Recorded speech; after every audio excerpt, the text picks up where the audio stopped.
আসসালামু আলাইকুম। প্রিয় প্রিয় আপুরা, ভাইরা, বোনেরা, সন্তানেরা, আত্মীয় স্বজনেরা কেমন আছেন?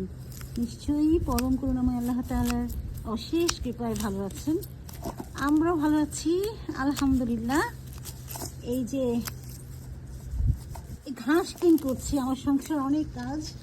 নিশ্চয়ই আপুরা তোমরা দেখো, আমি রান্না বান্না, ছেলে মেয়ের খেদমত অনেক কিছু করার পর আমি এই যে গাছগুলিকে সকাল বিকাল শুধু পানি দেই, কিন্তু এই যে বন পরিষ্কার করার মতন ক্ষমতা আমার থাকে না, মানে এই যে দুর্বা ঘাসগুলি।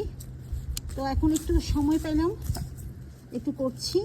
আর সপ্তাহের শেষে আমাদের একটা মেশিন আছে, গাছের মেশিন, মানে ঘাস কাটার মেশিন, সেটা দিয়ে এই আমি তো আর পারি না এত বড় মেশিন টানতে। তো